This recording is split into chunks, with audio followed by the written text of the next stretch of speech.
Տեղեկություններս ընդամենը այնքան է, որքանով որ հրապարակում է եղել, որքան որ մեր գերատեսչությունները հրապարակել են, այդքանն է առայժմ։ Դուք հաճախ լինում եք մարզում, նաև շփվում եք, անհանգստություն, խուճապ, մարդկանց մոտ արդյոք չկա կապված գրագործների հետ։ Ադրբեջանական կողմի նպատակը հենց խուճապ եւ անհանգստություն առաջացնելն է եւ իհարկե, երբ որ գյուղի մոտ կրակում են, դա անհանգստացնում է բոլոր գյուղացիներին, դա բնական է, որ այդպես էլ կա։ Եթե տեսնում են երբեմն էլ գնդակները կպնում են իրենց տանիքներին կամ տարբեր շինություններին, իհարկե դա անհանգստացնում է։ Պարոն Խաչատրյան, արդեն կպնում են տանիքների շինություններին, դա նաև վտանգավոր է բացի անհանգստություն։ Իհարկե վտանգ կա, նման առաջին անգամը չէ, մի քանի անգամ նման դեպք եղել է, պարբերաբար ցավոք սրտի կրկնվում են այդպիսի դեպքերը, դատաձգաբանական, բալիստիկ մի շարք փորձաքննություններ են նշանակված, հարուցված են քրեական գործեր, որպեսզի պարզենք այդ գնդակների ուղղությունը որտեղից են եղել, ուղիղ նշանառությամբ եղել, թե գուցե պատահական, թե գուցե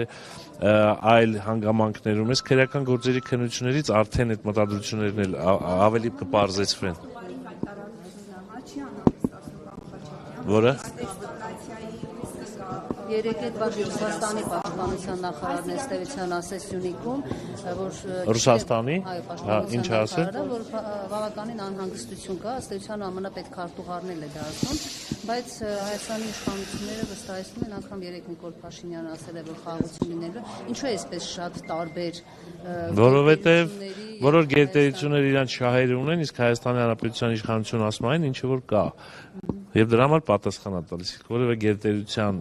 հայտարարություն կամ բան, դա չես կարող ասել ինչ հիմքեր ունի եւ ինչպիսին։ Ես նորից եմ կրկնում, Ադրբեջանը ամեն ինչ անում է, որպեսզի անհանգստություն ստեղծի սահմանային հատվածում, ցավոք սրտի այդ սահմանային հատվածներում նրանք բնակչություն չունեն, տասնյակ հարյուրավոր կիլոմետր խորքում բնակչություն չկա եւ եթե նրանք կրակում են, անգամ զորավարժություն են անում, դա ինչ որ չափով հնարավոր է որ լսում են մեր գյուղերում եւ ցանկացած կրակցորքից ինչ որ չափով անհանգստություն։ Այնպես չի, խուճապ չկա, ասեմ դες գյուղում որևէ խուճապ չկա, չի կարող լինել, գյուղացիները վաղուց արդեն սովոր են դրան եւ գիտեն այդ ամենը, բայց իհարկե անհանգստացնողն է եւ օր առաջ պետք է խաղաղության պայմանագիրը կնքելուց հետո այդ խնդիրներին լուծում տրվի։ Եթե կնքվի, այո, ես վստահ եմ, որ չեն կրակի, որովհետև եթե կնքվի, արդեն զորքերը չեն սահմանապահ գործառույթ իրականացնելու, այլ սահմանապահ գործառույթ իրականացնելու են սահմանապահ զորքերը, երկուստեք իսկ նման պայմաններում մենք տեսնում ենք, որ այդպիսի դեպքեր չեն գրած։ Եթե հայկական կողմից համարժեք պատասխան լինի, արդյոք ադրբեջանական կողմը կշարունակի կրակել։ Հիմա դուք պարզագույն հաց եք տալ, դե իհարկե կգնա էսկալացիա եւ չես կարող ասել այդ էսկալացիան որտեղ կկանգնի։ Այնպես չի, որ հայկական կողմը այդ հնարավորությունները չունի պատասխան համարժեք գործողությունների դիմելու, բայց Հայաստանի Հանրապետության կառավարության դիրքորոշումը նա է, որ խաղաղության պայմանագիր ամեն կերպ պետք է հասնեն խաղաղության պայմանագրին եւ էսկալացիոն գործողությունները հնարավոր չէ թույլ տալ, բայց նաեւ